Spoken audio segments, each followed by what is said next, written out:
Hello everyone and welcome back again to our channel in the strangers.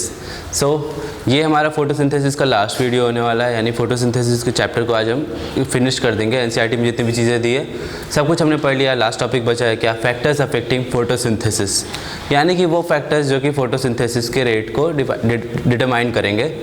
ऐसे factors जो कि photosynthesis के rate को डिटरमाइन करेंगे, यानी फोटोसिंथेसिस के रेट को बढ़ा भी सकते हैं घटा भी सकते हैं। कैसे क्या इफेक्ट करेगा ये चीज़ें हम लोग देखेंगे। इससे पहले हमारे पुराने वीडियोस को आप लोग ज़रूर देखें। उन वीडियोस को देखने से ये होगा कि चीज़ें क्लियर हो जाएंगी। यहाँ पे मेरे बोलते ही अपने आप सबको समझ में आने लगेगा कि क्यों ऐसा हो रहा है, मतलब हमें रीज़न भी साथ साथ समझ में आ जाएगा कि हमें पहले की सारी चीज़ें क्लियर होंगी। तो स्टार्ट करते हैं। Factors affecting photosynthesis. बेसिकली हम इन फैक्टर्स को दो पार्ट में डिवाइड कर सकते हैं, यानी दो कैटेगरी में डिवाइड कर सकते हैं। First category is internal factor, second one is external factor. Internal factor हम उन्हें बोलेंगे जो कि प्लांट्स के इंटरनली डिपेंड करेंगे, यानी प्लांट फैक्टर जिन्हें हम बोलेंगे। जैसे लीफ की साइज़ हो गई, लीफ की साइज़, लीफ की एज, ये सब फैक्टर्स जो है मेसोफिल, क्लोरोप्लास्ट, ये सब क्या है, इंटरनल फैक्टर, यानी प्लांट के अंदर वाली चीज़ों पे डिपेंड कर रहे हैं। देन एक्सटर्नल फैक्टर में क्या आएगा, एक्सटर्नल फैक्टर को हम एक और नाम से बोलते हैं जिसे हम बोलते हैं एनवायरमेंटल फैक्टर, यानी एनवायरमेंटल कंडीशन पे एक्सटर्नल फैक्टर्स हमारे डिपेंड करेंगे। जैसे टेम्परेचर, सनलाइट, वाटर अवेलेबिलिटी, ये चीज़ें क्या आएंगी हमारे एक्सटर्नल फैक्टर में आएंगी। स्टार्ट करते हैं हम लोग इंटरनल फैक्टर, जिसे हम प्लांट फैक्टर भी बोलते हैं। किन चीज़ों पे ये डिपेंड करता है, तो ये डिपेंड करता है, अब इंटरनल फैक्टर है यानी प्लांट्स के इनसाइड पे डिटरमाइन करता है। तो इंटरनल फैक्टर किस पे डिपेंड करता है, हमारे बॉडी का, हमारे बॉडी या प्लांट का। इंटरनल फैक्टर हमारे जेनेटिक्स पे डिपेंड करता है, यानी हमारे जीन पे डिपेंड करता है। साथ ही साथ किस पे डिपेंड करता है, हमारे ग्रोथ पे डिपेंड करता है या प्लांट के ग्रोथ पे डिपेंड करता है। अगर प्लांट की ग्रोथ अच्छी हो रही होगी तो क्या होगा, फोटोसिंथेसिस ज़्यादा होगा। इसका मतलब किन दो चीज़ों पर डिपेंड करता है हमारा इंटरनल फैक्टर, जेनेटिक्स पे और प्लांट की ग्रोथ पे। तो एनसीईआरटी में क्या वर्ड यूज़ किया गया इसके लिए, एनसीईआरटी में इसके लिए वर्ड यूज़ किया गया है genetic predisposition, depends on genetic predisposition.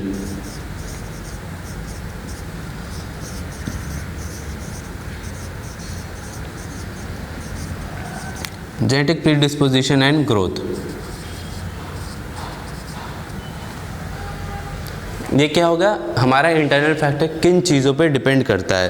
फिर बात करेंगे इंटरनल फैक्टर होते कौन कौन से इंटरनल फैक्टर, जैसे हो गया leaf, mesophyll cell, chloroplast, chlorophyll pigments, ये सब क्या है हमारे प्लांट्स के इंटरनली डिपेंड करते हैं। इंटरनल CO2 कंसनट्रेशन, यानी प्लांट के अंदर CO2 का कंसनट्रेशन क्या है, ये सारी चीज़ें हमारे किस में आएंगे, इंटरनल फैक्टर में आएंगे। स्टार्ट करते हैं सबसे पहले लीफ। तो लीफ में भी कई चीज़ें डिटरमाइन करती है। लीफ का नंबर, ऑब्वियस सी चीज़ है, लीफ का नंबर ज़्यादा होगा तो क्या होगा, फोटोसिंथेसिस ज़्यादा होगी। लीफ का नंबर कम होगा तो फोटोसिंथेसिस कम होगी। देन लीफ का साइज़, सेम ये भी वैसा ही होगा। लीफ का साइज़ ज़्यादा होगा तो क्या होगा, उसमें पिगमेंट ज़्यादा होंगे, क्लोरोप्लास्ट ज़्यादा होगा तो क्या होगा, फोटोसिंथेसिस ज़्यादा होगा। लीफ का साइज़ कम होगा तो ये चीज़ें उसमें कम होंगी, फोटोसिंथेसिस कम होगा। यानी कि नंबर और साइज़ किस पे डिपेंड करता है, ये डायरेक्टली प्रोपोर्शनल है फोटोसिंथेसिस के लिए, डायरेक्टली प्रोपोर्शनल किसके, फोटोसिंथेसिस, लीफ की नंबर और साइज पे। देन थर्ड हम लोग बात करेंगे लीफ से रिलेटेड, वो होता है लीफ का एज। लीफ का एज, अब ये कैसे डिटरमाइन करता है फोटोसिंथेसिस को, तो basically young leaves and old leaves. Young leaves उनमें क्या होगा, फोटोसिंथेसिस ज़्यादा होगा। ओल्डर लीव्स में क्या होगा, फोटोसिंथेसिस कम होगा। यंग में ज़्यादा होगा, ओल्ड में क्या होगा, कम होगा। ऑब्वियस सी चीज़ है ये सब। क्यों ऐसा होगा, फिर से वही बात, क्लोरोफिल पिगमेंट ज़्यादा होंगे, क्लोरोप्लास्ट ज़्यादा होंगे, मेसोफिल सेल वेल डेवलप्ड होंगे, इस वजह से यंग लीव्स में क्या होगा, फोटोसिंथेसिस ज़्यादा होगा। देन लीव्स का ओरिएंटेशन एक समझने वाली चीज़ है हमारे लिए।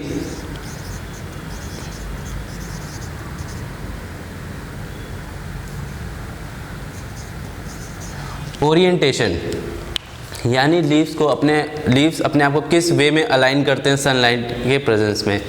यानी कि अगर सनलाइट हमारे पास इधर से आ रही है और लीव्स इस तरह हैं, सनलाइट के बिल्कुल सामने है, तो क्या होगा, ज़्यादा से ज़्यादा ये लाइट एब्जॉर्ब कर पाएंगे, ज़्यादा से ज़्यादा लाइट एब्जॉर्ब करेंगे तो ज़्यादा से ज़्यादा लाइट रिएक्शन होगा, लाइट रिएक्शन ज़्यादा होगा तो ATP यानी DPS2 ज़्यादा होगा, एसिमिलेटरी पावर ज़्यादा होंगे तो डार्क रिएक्शन ज़्यादा होगा, यानी फोटोसिंथेसिस अल्टीमेटली ज़्यादा होगा।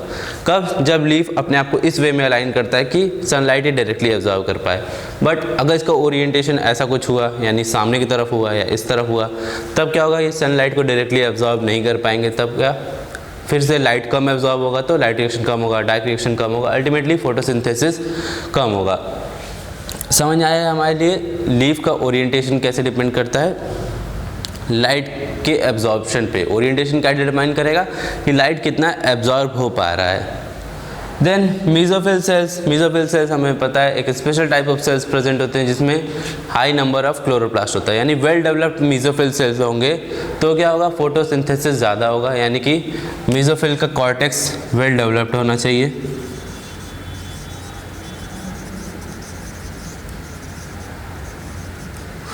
मीजोफिल का कॉर्टेक्स वेल डेवलप्ड होना चाहिए। देन नेक्स्ट फैक्टर क्या है हमारा, क्लोरोप्लास्ट।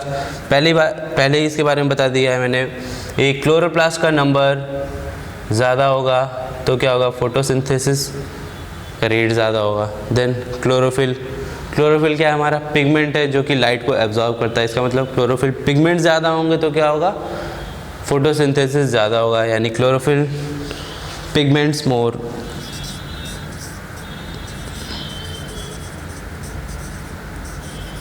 तो क्या होगा, फोटोसिंथेसिस क्लोरोफिल पिगमेंट होने से भी ज़्यादा होगा।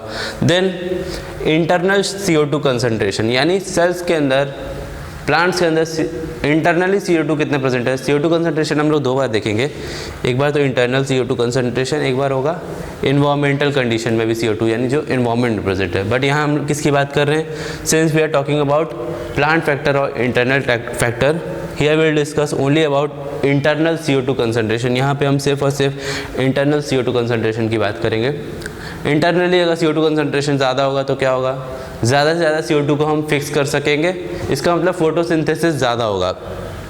CO2 ज़्यादा होगा तो CO2 फिक्सेशन ज़्यादा होगा, इसका मतलब फोटोसिंथेसिस ज़्यादा होगा। But up to a certain limit, कुछ लिमिट तक CO2 को बढ़ाएंगे तब फोटोसिंथेसिस की रेट भी बढ़ेगी। उसके बाद CO2 को बढ़ाने से क्या होगा, प्लांट के लिए CO2 डैमेज ही करेंगे, यानी up to a certain limit photosynthesis increase होगा CO2 कंसंट्रेशन बढ़ने से। उसके बाद CO2 कंसंट्रेशन और अगर बढ़ता है तो क्या होगा, फोटोसिंथेसिस इंक्रीज नहीं होगा। क्यों, क्योंकि CO2 तब क्या करने लगेंगे, डैमेज करने लगेंगे प्लांट्स को। ये होगा हमारे इंटरनल फैक्टर्स। बहुत ही बेसिक चीज़ें थी, सिंपल से लैंग्वेज में NCERT में भी दिया गया, एक छोटे से पैराग्राफ में दिया गया है। देन सेकेंड नंबर पढ़ेंगे क्या, एक्सटर्नल फैक्टर। यहाँ पे मैं बस एक्सटर्नल फैक्टर्स का नाम लिखने वाला हूँ, आगे क्या है एक एक फैक्टर को डिटेल में पढ़ेंगे।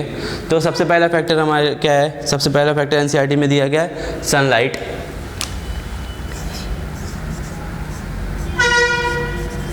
Second factor temperature.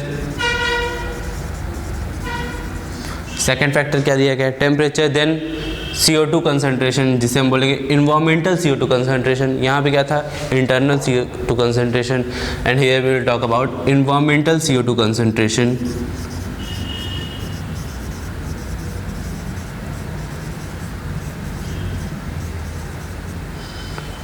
ये हो गया हमारा थर्ड फैक्टर। फोर्थ फैक्टर क्या है, वाटर अवेलेबिलिटी। वाटर अवेलेबल होगा, कैसे इफेक्ट करेगा फोटोसिंथेसिस को, ये हम लोग देखेंगे। वाटर। Then inhibitors. इनहिबिटर्स उन्हें हम बोलेंगे जो कुछ केमिकल्स हम लोग यूज़ करते हैं, वो केमिकल्स कैसे इफेक्ट करेंगे फोटोसिंथेसिस को, रेट को। तो जब हम लोग सब कुछ डिटेल में देखेंगे तो इनहिबिटर्स को भी डिटेल में देखेंगे। लास्ट फैक्टर क्या है हमारा, O2 यानी ऑक्सीजन का कंसंट्रेशन। ऑब्वियस सी चीज़ है, ऑक्सीजन कंसंट्रेशन ज़्यादा होगा तो फोटो रेस्पिरेशन ज़्यादा होगा। फिर सभी डिटेल में इसे देखेंगे। ये तो यहाँ पे तो क्या किया हमने, बस एक्सटर्नल फैक्टर्स के नाम जाने, कौन कौन से एक्सटर्नल फैक्टर डिटरमाइन करते हैं रेट ऑफ फोटोसिंथेसिस को, यानी what are the external factor which determine rate of photosynthesis. Then we have to discuss about Blackman's law of limiting factor, यानी NCERT के नेक्स्ट पैरा में दिया गया Blackman's law of limiting factor, ऐसी को हम बोलते हैं लॉ ऑफ लिमिटिंग फैक्टर। अब ये थोड़ी समझने वाली चीज़ है हमारे लिए। ये ब्लैकमैन्स लॉ क्या कहता है कि जब भी कोई बायोलॉजिकल प्रोसेस को एक से ज़्यादा फैक्टर कंट्रोल करते हैं तो क्या होता है, वहाँ पे जो factor nearest to minimum value होगा वही फैक्टर डिटरमाइन करेगा रेट ऑफ बायोलॉजिकल प्रोसेस। क्या बोला मैंने, यहाँ पे हम फोटोसिंथेसिस की बात कर रहे हैं। फोटोसिंथेसिस कई सारे फैक्टर्स पे डिपेंड कर रहा है, जैसे हम देख सकते हैं टेम्परेचर, सनलाइट कंसंट्रेशन, CO2 का कंसंट्रेशन। इसका मतलब इतने सारे फैक्टर्स डिटरमाइन कर रहा है रेट ऑफ फोटोसिंथेसिस। तो जब कई फैक्टर मिल के डिटरमाइन करते हैं किसी एक बायोलॉजिकल प्रोसेस को, तो जो फैक्टर मिनिमम वैल्यू के आसपास होगा, जो फैक्टर अपने मिनिमम वैल्यू के नियरेस्ट होगा, वही फैक्टर एक्चुअली में रेट ऑफ फोटोसिंथेसिस डिटरमाइन करेगा। समझने के लिए हम लोग इसको ऐसे देख सकते हैं, मान लेते हैं कि ये 3 फैक्टर हैं जो कि फोटोसिंथेसिस को डिटरमाइन कर रहे हैं, sunlight, temperature and CO2 concentration. Sunlight हमें जितना चाहिए प्लांट को उतना मिल रहा है, टेम्परेचर जितना चाहिए प्लांट को उतना मिल रहा है, बट CO2 जितना प्लांट को चाहिए जितना प्लांट को मिनिमम चाहिए CO2, अगर CO2 उससे कम मिल रहा है या उसके आसपास मिल रहा है तो CO2 concentration he rate of photosynthesis को डिटरमाइन करेगा। यानी उसके बाद हम सनलाइट जितना भी दे फर्क नहीं पड़ेगा, टेम्परेचर जितना भी दे फर्क नहीं पड़ेगा, CO2 अपने मिनिमम वैल्यू के आसपास है, यानी CO2 कंसंट्रेशन ही डिटरमाइन करेगा कि रेट ऑफ फोटोसिंथेसिस कैसे होगा। और ऐसे भी समझ सकते हैं हम लोग कि टेम्परेचर और सनलाइट अगर कंट्रोल कर रहे हैं किसको, फोटोसिंथेसिस को, तो क्या होगा, हम मानते हैं कि सनलाइट हम जितना चाहिए प्लांट को उतना मिल रहा है, टेम्परेचर जितना चाहिए प्लांट को उतना नहीं मिल पा रहा है, तो कौन डिटरमाइन करेगा, सिर्फ और सिर्फ तब टेम्परेचर ही डिटरमाइन करेगा रेट ऑफ फोटोसिंथेसिस को। यही NCERT की लैंग्वेज में देख लेते हैं क्या दिया गया है यहाँ पे। In a chemical process, if a chemical process is affected by more than one factor, जैसा कि बताया मोर देन वन फैक्टर किसी बायोलॉजिकल प्रोसेस को डिटरमाइन कर रहे हैं, तो क्या होगा, then its rate will be determined by the factor which is nearest to minimum value। इसका रेट तब कौन डिटरमाइन करेगा, वो फैक्टर जिसका वैल्यू क्या होगा उसके मिनिमम वैल्यू के नियरेस्ट होगा। It is a factor which directly affects the process of its quality of. हाँ, तो यहाँ पे क्या दिया गया है, लास्ट में वही चीज़ लिखा गया था लास्ट लाइन में कि वही फैक्टर फिर डिटरमाइन करेगा फोटोसिंथेसिस के रेट को। यही है हमारा ब्लैकमैन्स लॉ ऑफ लिमिटिंग फैक्टर। ध्यान रखना कि ये सिर्फ और सिर्फ फोटोसिंथेसिस के लिए वैलिड नहीं है, ये किसी भी बायोलॉजिकल फैक्टर के लिए वैलिड है जिसे कई सारे फैक्टर्स मिलकर डिटरमाइन करते हैं for any biological process.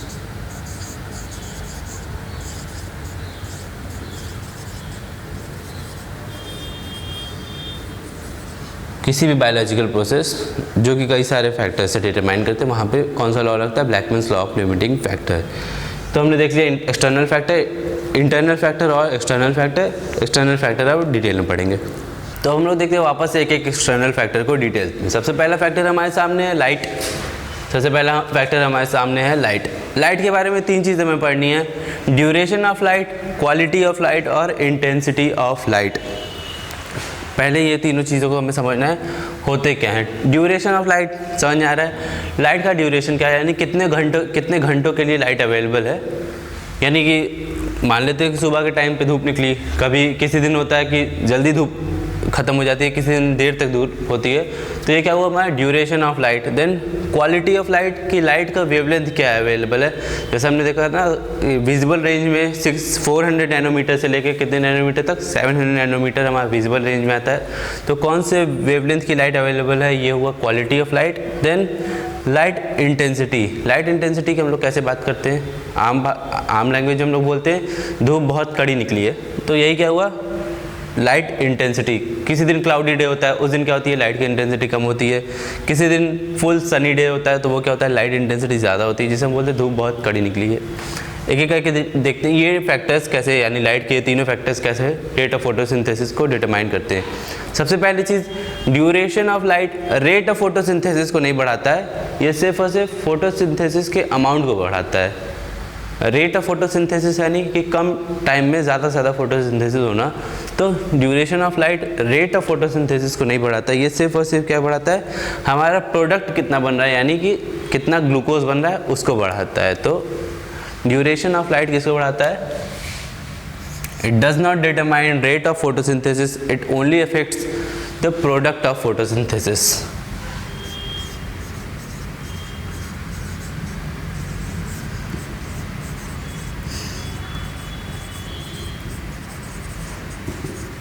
Then quality of light, हमें पता है लाइट प्लांट्स कौन से रीजन में लाइट एब्जॉर्ब करते हैं।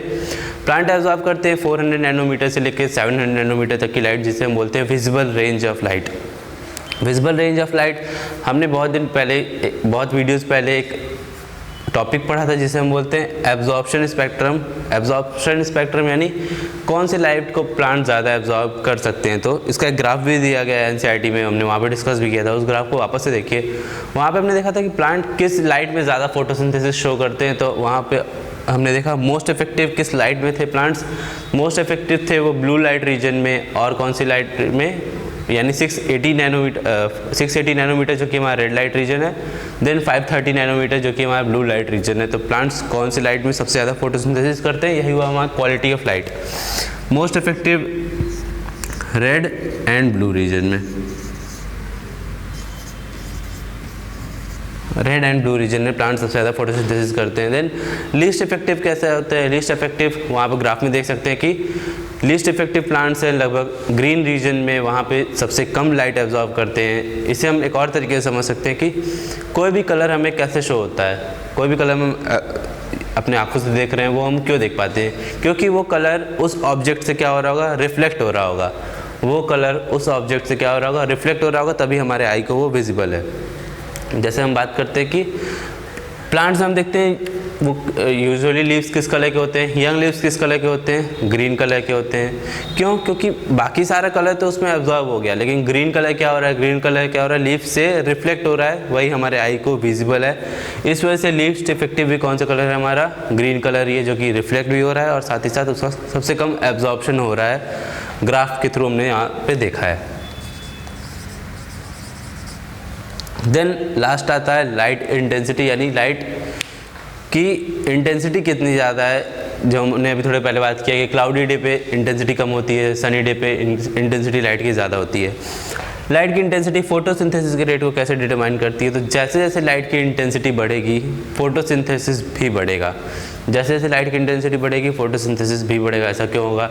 लाइट इंटेंसिटी ज़्यादा होगी तो प्लांट ज़्यादा लाइट एब्जॉर्ब कर पाएंगे, ज़्यादा लाइट एब्जॉर्ब कर पाएंगे तो लाइट रिएक्शन ज़्यादा होगा, यानी कि ATP और NADPH2 ज़्यादा सिंथेसाइज होगा।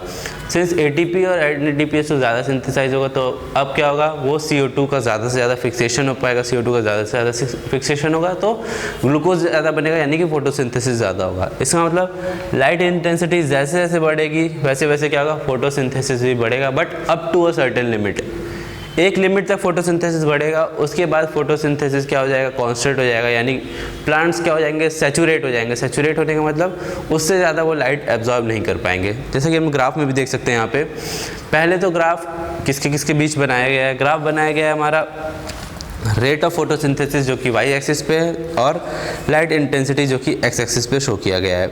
देख सकते हैं हम लोग यहाँ पे पहले तो जैसे जैसे लाइट इंटेंसिटी बढ़ रही है, ग्राफ क्या है, A से B की तरफ जा रहा है, यानी कि फोटोसिंथेसिस का रेट ही बढ़ रहा है। फिर लाइट इंटेंसिटी बढ़ने से फोटोसिंथेसिस का कोई भी इफेक्ट नहीं पड़ रहा है, यानी कि ग्राफ कैसे हो गई, कि स्ट्रेट लाइन हो गई, यानी कि प्लांट सैचुरेट हो चुके हैं, उससे ज़्यादा वो लाइट एब्जॉर्ब नहीं कर पाएंगे।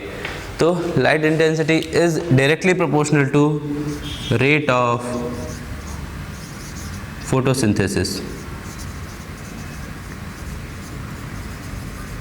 But up to a certain limit. या बोल सकते हैं कि सिर्फ और सिर्फ लो लाइट से हाई लाइट तक जाने वाली कंडीशन में ही ऐसा होगा। क्या बोल सकते हैं हम लोग इसे, कि लो लाइट से हाई लाइट तक जाएंगे हम लोग, तब वहाँ पे क्या होगा, लाइट इंटेंसिटी बढ़ेगी। हाई लाइट तक पहुँचने के बाद, हाई लाइट इंटेंसिटी तक पहुँचने के बाद उसके बाद फोटोसिंथेसिस इंक्रीज़ नहीं होगा, यानी कि लो इंटेंसिटी पे भी ये होगा, लो इंटेंसिटी पे ही फोटोसिंथेसिस इंक्रीज होगा, जो कि ग्राफ के थ्रू भी हमने देख लिया। फिर हाईलाइट इंटेंसिटी, और भी से हम ऐसे भी समझ सकते हैं कि हाईलाइट इंटेंसिटी पे ऐसा क्यों हो रहा है कि फोटोसिंथेसिस अब नहीं होगा। हाईलाइट इंटेंसिटी पे हमें पता है क्या होगा, फोटो ऑक्सीडेशन होने लगेगा क्लोरोफिल पिगमेंट्स का, यानी क्लोरोफिल पिगमेंट्स का क्या होगा, ब्रेक डाउन होने लगेगा। और प्लांट्स को लाइट की एक्चुअली में ज़रूरत कितनी होती है, यहाँ पे एनसीईआरटी में लिखा गया है कि प्लांट्स 10% ऑफ इंसिडेंट लाइट पे क्या हो जाते हैं, सैचुरेट हो जाते हैं, यानी कि जितनी भी लाइट सन से चली, सन से जितनी भी इंटेंसिटी की लाइट निकली, उसका सिर्फ और सिर्फ प्लांट 10% ही 10% ही एब्जॉर्ब करने पे सैचुरेट हो जाते हैं। इसी वजह से बोला गया कि लाइट कभी भी हमारा लिमिटिंग फैक्टर नहीं होता है। क्या बोला गया, लाइट हमारा रेयरली ही कभी लिमिटिंग फैक्टर होता है। लाइट हमें जितनी अवेलेबल है उससे ज़्यादा ही मिलती है, क्योंकि लाइट हमें जितनी ज़रूरत है उससे ज़्यादा ही मिलती है। क्यों? क्योंकि हमें तो सिर्फ लाइट का 10% ही चाहिए, लेकिन लाइट कितना है, सनलाइट हमेशा अवेलेबल होती है, इसलिए लाइट रेयरली ही कभी क्या होता है, लिमिटिंग फैक्टर का रोल प्ले करता है। अब यहाँ पर रेयरली वर्ड क्यों यूज़ किया गया है एनसीईआरटी में? लास्ट पेज, इस पेज यानी कि लाइट वाले टॉपिक का लास्ट लाइन वो देख सकते हैं, पेज नंबर 222 पे लिखा गया light is rarely A limiting factor. अब रेयरली वर्ड का मतलब है कभी कभी तो लिमिटिंग फैक्टर की तरह रोल प्ले करता होगा। कब ऐसा होगा? उन कंडीशंस में, यानी उन प्लांट्स में जहाँ पे लाइट पूरी तरीके से नहीं पहुँच सकती। जैसे डेंस फॉरेस्ट में क्या होता है, जो प्लांट्स टॉल प्लांट्स हैं उन्हें तो लाइट अच्छे से मिल रही है, लेकिन जो स्मॉल प्लांट्स हैं उन तक क्या है, लाइट पूरी तरीके से नहीं पहुंच सकती है। साथ ही साथ जो प्लांट्स क्या है डीप ओशंस में पाए जाते हैं उन तक भी लाइट पूरे तरीके से नहीं पहुंच सकती। इस वजह से बोला गया it is rarely a limiting factor, यानी कभी कभी लिमिटिंग फैक्टर का रोल प्ले करते हैं लाइट्स। लाइट के बारे में इससे ज़्यादा हमें नहीं जानना है। देन सेकेंड चीज़ CO2 कंसनट्रेशन। CO2 कंसनट्रेशन ही हमारा क्या है, मेजर लिमिटिंग फैक्टर है। बिल्कुल एग्जाम में भी पूछा गया है ये चीज़ कि मेजर लिमिटिंग फैक्टर, 3-4 फैक्टर का नाम दे दिया गया है। मेजर लिमिटिंग फैक्टर कौन सा होता है ये पूछा गया, तो CO2 कंसनट्रेशन ही, यानी इन्वायरमेंटल CO2 कंसनट्रेशन ही क्या है, हमारा मेजर लिमिटिंग फैक्टर है। एनसीईआरटी में ये चीज़ दी गई है, मेजर लिमिटिंग फैक्टर से क्यों बोलते हैं, आइए समझने की कोशिश करते हैं इसे।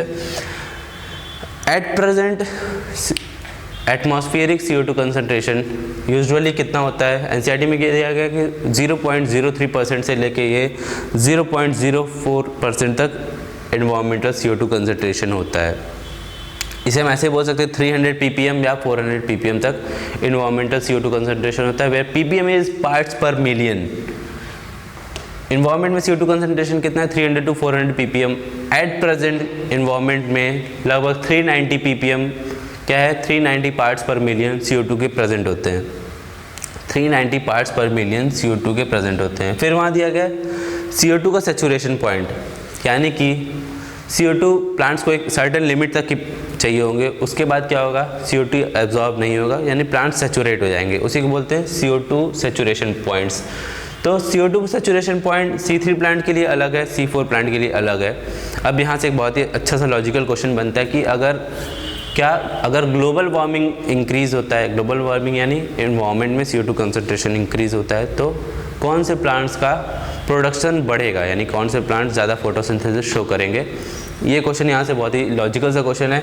उसको समझने के लिए यहाँ पे देखते हैं क्या होता है। CO2 सेचुरेशन पॉइंट यानी कितने की ज़रूरत है प्लांट्स को। C3 प्लांट्स को 450 ppm तक की ज़रूरत है, यानी उससे ज़्यादा वो एब्जॉर्ब नहीं कर सकते CO2। C4 प्लांट्स को 360 ppm की ज़रूरत है, और इन्वायरमेंट में कितना प्रेजेंट है, 390 ppm। इसका मतलब इनको तो 360 ही चाहिए, C4 प्लांट्स को प्रेजेंट कितना है, 360 से ज़्यादा ही प्रेजेंट है, यानी 390 प्रेजेंट है। इनके लिए CO2 लिमिटिंग फैक्टर नहीं है। CO2 लिमिटिंग फैक्टर किसके लिए, C3 प्लांट्स के लिए, जिन्हें कितना चाहिए, 450 ppm CO2 कंसनट्रेशन चाहिए, बट इन्वायरमेंट में CO2 कंसनट्रेशन कितना है, 390 ppm ही है। यानी कि अगर ग्लोबल वार्मिंग बढ़ता है, ग्लोबल वार्मिंग यानी 390 से CO2 का कंसनट्रेशन अबव जाता है, तो क्या होगा, ग्लोबल वार्मिंग बढ़ने से C3 प्लांट्स का प्रोडक्शन ज़्यादा होगा। क्यों? क्योंकि वो अब ज़्यादा प्लांट्स को ज़्यादा CO2 एब्जॉर्ब कर पाएंगे। C4 को तो जितने सेचुरेशन पॉइंट है उससे ज़्यादा तो ऑलरेडी अवेलेबल है, यानी किसके लिए बेनिफिशियल होगा ग्लोबल वार्मिंग, C3 प्लांट्स के लिए ग्लोबल वार्मिंग बेनिफिशियल होगा। क्यों? क्योंकि अब वो ज़्यादा CO2 एब्जॉर्ब कर पाएंगे, तो ज़्यादा फोटोसिंथेसिस होगा, यानी ज़्यादा CO2 का फिक्सेशन होगा, ज़्यादा ग्लूकोज बनेगा। इस वजह से C3 प्लांट्स का प्रोडक्शन इंक्रीज होता है कि ग्लोबल वार्मिंग के बढ़ने पे। ये क्वेश्चन था, एग्जाम में आया हुआ क्वेश्चन था, उसका हमने एक्सप्लेनेशन देख लिया। फिर एनसीईआरटी में एक चीज़ दिया गया है जिसे हम बोलते हैं CO2 फर्टिलाइजेशन इफेक्ट। क्या बोलते हैं, CO2 फर्टिलाइजेशन इफेक्ट, जिसमें दिया गया टोमेटो और बेल पेपर, ये क्या है, दो प्लांट्स हैं हमारे जिन्हें हम बोलते हैं ग्रीन हाउस प्लांट्स। इनको हम ग्रीन हाउस में क्या कराते, ग्रो कराते हैं। हमने ऑब्जर्व किया कि जैसे जैसे CO2 कंसनट्रेशन बढ़ा, क्या हुआ, इन प्लांट्स का फोटोसिंथेसिस इन प्लांट्स में इंक्रीज हुआ, जिससे इसी को हम क्या बोलते हैं, CO2 फर्टिलाइजेशन इफेक्ट। 2 फैक्टर्स हमने देख लिए, अब बाकी के फैक्टर्स हम आगे देखते हैं। तो वापस से कुछ फैक्टर्स जो बचे हुए हैं हम उनको देखते हैं। सबसे पहला मतलब नेक्स्ट फैक्टर हमारा क्या है, टेम्परेचर रेट ऑफ फोटोसिंथेसिस कैसे इफेक्ट करता है। तो टेम्परेचर जैसे जैसे टेम्परेचर बढ़ता है वैसे वैसे फोटोसिंथेसिस बढ़ता है, but up to a certain limit. जैसा कि लाइट में हमने देखा, लाइट इंटेंसिटी भी देखा, वैसा ही यहाँ भी इफेक्ट होता है अप टू सर्टेन लिमिट, यानी लो टेम्परेचर से हाई टेम्परेचर तक जाते हुए 40 डिग्री सेल्सियस तक जाते हुए क्या होगा, फोटोसिंथेसिस बढ़ेगा। उसके बाद क्या होगा, उसके बाद टेम्परेचर बढ़ने से फोटोसिंथेसिस नहीं बढ़ेगा। ऐसा क्यों होगा, हाई टेम्परेचर पे हमें पता है क्या होता है। हाई टेम्परेचर पे अब जो भी एंजाइम्स होते हैं फोटोसिंथेसिस में यूज़ होते हैं, एंजाइम बेसिकली होते क्या हैं, एंजाइम हमने एंजाइम वाले चैप्टर में देखा है, वो एंजाइम्स प्रोटीन होते हैं। हाई टेम्परेचर पे क्या होता है, प्रोटीन डीनेचुरेट हो जाते हैं या एंजाइम्स डीनेचुरेट हो जाते हैं। हाई टेम्परेचर पे एंजाइम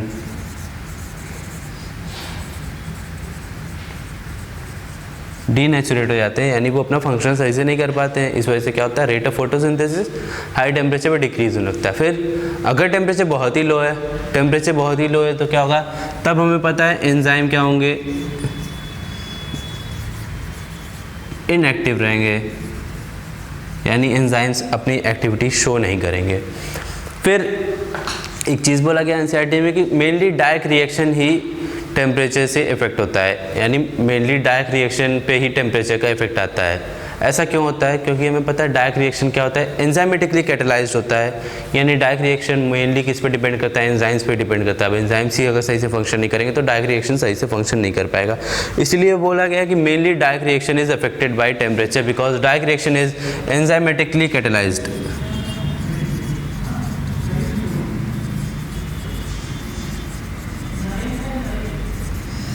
डायरेक्ट रिएक्शन क्या होता है, एंजाइमेटिकली कैटलाइज्ड होता है। बट क्या लाइट रिएक्शन में कोई भी एंजाइम्स नहीं होते हैं, यानी लाइट रिएक्शन पे एंजाइम्स का क्या नहीं इफेक्ट पड़ता है। लाइट रिएक्शन पे भी थोड़ा इफेक्ट पड़ता है, क्योंकि याद होगा लाइट रिएक्शन में भी कुछ एंजाइम्स थे, नाम पता होगा, एटीपी सिंथेटेज या एटीपेज जिसे हम लोग बोलते थे, या एनएडीपी रिडक्टेज। इसलिए लाइट रिएक्शन पे भी तो थोड़ा इफेक्ट पड़ता है टेम्परेचर का, बट डायरेक्ट रिएक्शन पे ज़्यादा पड़ता है, क्योंकि डायरेक्ट रिएक्शन पूरे तरह किस पे डिपेंड करता है, एंजाइम्स पे डिपेंड करता है, जैसे रुबिस्को, पेप्केज, इन पे डिपेंड करता है। देन ऑप्टिमम टेम्परेचर किसका होगा, ऑप्टिमम टेम्परेचर C3 प्लांट्स का ज़्यादा होगा या C4 प्लांट्स का ज़्यादा होगा, पूछा गया एग्जाम में।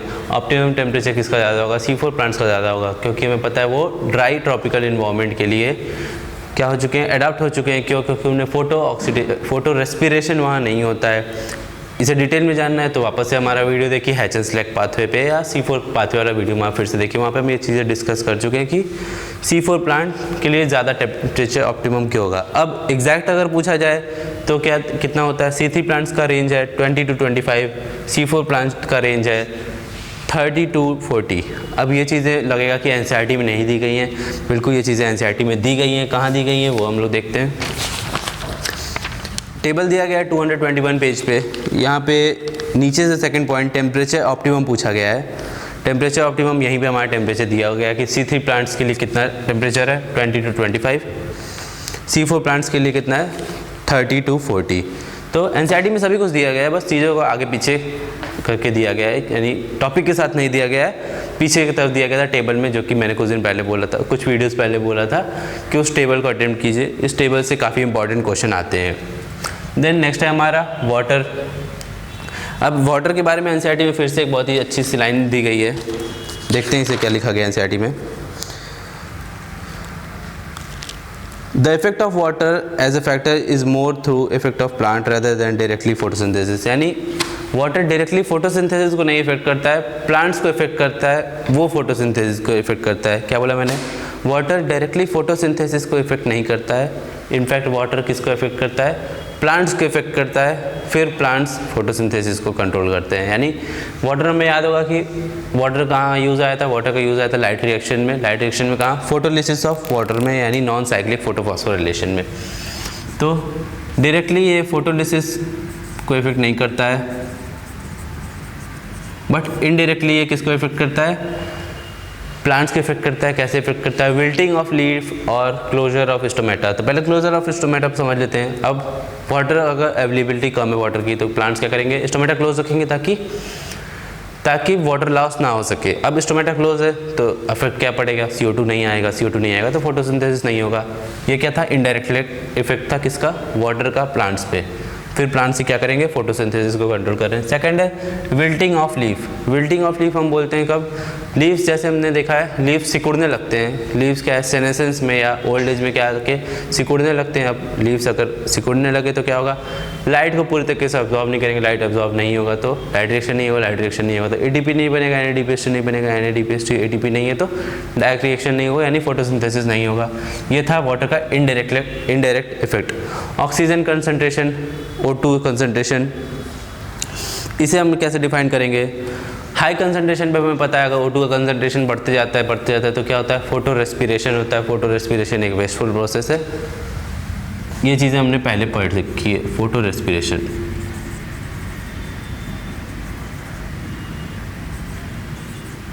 Photo respiration. फिर एक क्वेश्चन इस पे आया हुआ है कि at high concentration O2 will cause photo respiration. पता है हमें हाई कंसंट्रेशन पे O2 क्या है, फोटो रेस्पिरेशन कॉज करने लगता है। इस इफेक्ट को क्या बोलते हैं, तो इस इफेक्ट को बोलते हैं वारबर्ग इफेक्ट। इस इफेक्ट को बोलते हैं हम लोग वारबर्ग इफेक्ट, वारबर्ग इफेक्ट। कुछ नहीं, बस नाम हमें ध्यान रखना है कि ये जो कंडीशन होता है O2 वो बढ़ने का, उसे क्या बोलते हैं, वारबर्ग इफेक्ट। एग्जाम में आया हुआ क्वेश्चन है, नीट में आया हुआ क्वेश्चन है ये चीज़। Then inhibitors. अब इनहिबिटर्स क्या होते हैं, हमें पता है कि एग्रीकल्चर में हम लोग क्या यूज़ करते हैं, बहुत सारे हर्बिसाइड्स, वीडिसाइड्स यूज़ करते हैं। क्यों यूज़ करते हैं, क्योंकि जब भी हम कोई प्लांट्स, कोई सी क्रॉप का ग्रोथ कराना चाहते हैं तो वहाँ पे जिसका ग्रोथ तो कराना चाह रहे हैं उसका ग्रोथ तो हो रहा है, साथ ही साथ कुछ अनवांटेड हर्ब्स और वीड्स ग्रो करने लगते हैं। अब वो हर्ब्स और वीड्स क्या कर सकते हैं, हमारे न्यूट्रिएंट्स को एब्जॉर्ब कर लेंगे, यानी जो हमारा मेन क्रॉप है उसके लिए न्यूट्रिएंट क्या है, अब कम अवेलेबल है। हर्ब्स और वीड क्या कर ले रहे हैं, न्यूट्रिएंट एब्जॉर्ब कर ले रहे हैं। अब ये न्यूट्रिएंट हमारे मेन क्रॉप के लिए लेस अवेलेबल है। इन हर्ब्स और वीड की ग्रोथ को रोकने के लिए हम क्या यूज़ करते हैं, हर्बिसाइड और वीडिसाइड। अब ये क्या है, केमिकल है जिसे हम लोग बोलते हैं यूरिया केमिकल्स से बने होते हैं ये, DCMU और डाइक्वेट। अब ये कैसे इफेक्ट करते हैं फोटोसिंथेसिस को, तो DCMU क्या करता है, DCMU हमारा करता है, ये फोटो सिस्टम 2 से क्या करता है, इलेक्ट्रॉन के ट्रांसपोर्ट को नहीं होने देता है। कहाँ पे, प्लास्टोक्विनोन को, PS2 से इलेक्ट्रॉन का ट्रांसपोर्ट ये प्लास्टोक्विनोन तक नहीं होने देता है, यानी कि ये क्या करता है, नॉन साइक्लिक फोटोफॉस्फोराइलेशन को रोकता है। देन ये क्या करता है, डाइक्वेट करता है हमारा, ये फोटो सिस्टम 1 से इलेक्ट्रॉन को रोकता है, PS1 से इलेक्ट्रॉन को रोकता है, कहाँ जाने से, फेरोडॉक्सिन तक जाने से, FD। फेरोडॉक्सिन और प्लास्टोक्विनोन याद होगा ये हमारे इलेक्ट्रॉन कैरियर्स थे। ये केमिकल्स क्या करते हैं, पहला केमिकल DCMU ये हमारा नॉन साइक्लिक को रोकता है, डाइक्वेट हमारा साइक्लिक को रोकता है। तो बस इससे ज़्यादा हमें नहीं जानना है इस चैप्टर में। फोटोसिंथेसिस चैप्टर यहाँ पे ख़त्म होता है। चैप्टर को पूरा NCERT से आप लोग एक बार पढ़िए, वीडियोस को अच्छे से देखिए, कंसेप्ट पे फोकस कीजिए। रेट के एग्ज़ाम तक चीज़ें याद नहीं रहेंगी, कंसेप्ट अच्छे से पता होगा तो एग्ज़ाम में अपने आप ही क्वेश्चन हमसे लगने लगेगा। फिर मिलते हैं नेक्स्ट वीडियो में किसी दूसरे चैप्टर के साथ। Thank you so much.